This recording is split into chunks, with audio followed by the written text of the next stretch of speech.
Fall is here and it's time for cozy, warm baked goods. My cinnamon swirl bread is the ultimate comfort food with a perfect balance of soft, fluffy bread and a sweet, spicy cinnamon swirl.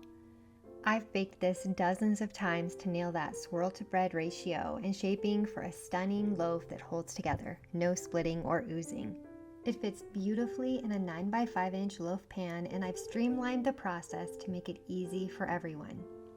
Here's what you'll need. For the bread, grab 3 2/3 cups of unbleached all-purpose flour, 1/3 cup of granulated sugar, 1 teaspoon of salt, 2 teaspoons of active dry or instant yeast, 1 cup of warm milk, which would be between 90 to 110 degrees if you're using active dry yeast, and 110 to 120 degrees Fahrenheit for instant yeast.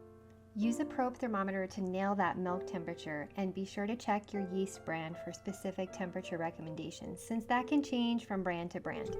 You'll also need 3 tablespoons of melted butter and 1 large egg. For the cinnamon swirl filling, you'll need 1/3 cup of packed brown sugar, 1.5 tablespoons of ground cinnamon, and 3 tablespoons of melted butter.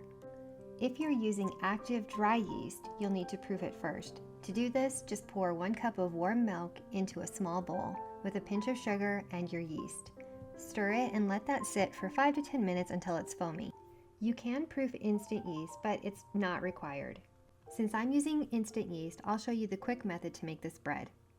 In a large mixing bowl or stand mixer, add your flour, instant yeast, salt, sugar, warm milk, egg, and melted butter. If you used active dry yeast, you'll incorporate that proofed yeast mixture right now.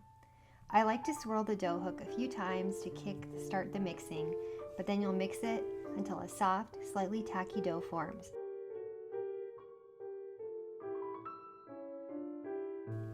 Scrape down the bowl and make sure everything is incorporated. Knead on a lightly floured surface or in the mixer for 5 to 6 minutes until it's smooth and elastic. It should stick to your fingers a little bit but not cling. If it's too sticky, you can add flour 1 tablespoon at a time, but make sure you keep it soft. Tacky is so much better than firm since the dough continues to absorb flour while rising, and too much flour will give you a dense loaf. Scrape your bowl and smooth out the dough. Place it in a greased bowl for the first rise. Cover this with a kitchen towel or plastic wrap to rise in a warm spot until doubled, which will take anywhere from 45 minutes to an hour and a half. I love using my oven's bread-proof feature to speed things up, but a sunny window or an oven with just the light on works too. Check this every once in a while since humidity and room temperature can affect the timing. Punch down the risen dough and lightly flour your work surface. Smooth the dough out in your hands and place it smooth side down, using your hands and a rolling pin to roll it into an 8 by 16 inch rectangle.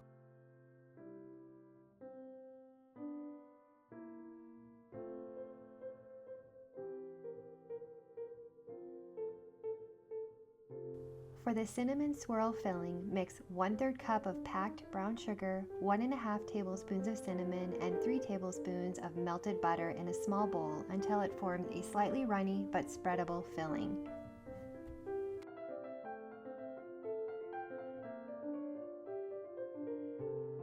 Spread the filling evenly, leaving about a 1/2 inch border on the short edges to help with sealing the loaf.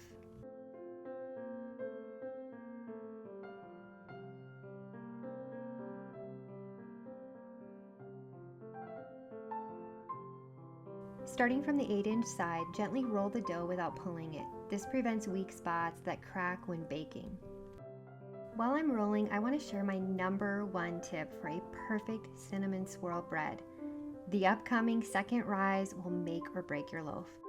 Overproof dough exhausts your bread's yeast food supply, and it overstretches the gluten. And when an over-risen loaf bakes, it collapses and sinks. For standard loaves of bread, you can often just reshape it and let it rise again and you'll get decent results, but with a swirl loaf, there is no turning back, so you have to keep an eye on it to make sure it doesn't over-rise before baking.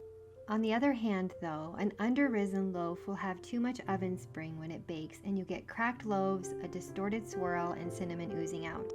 Stick with me and I'll show you my fail-safe trick to make sure your loaf is ready to bake.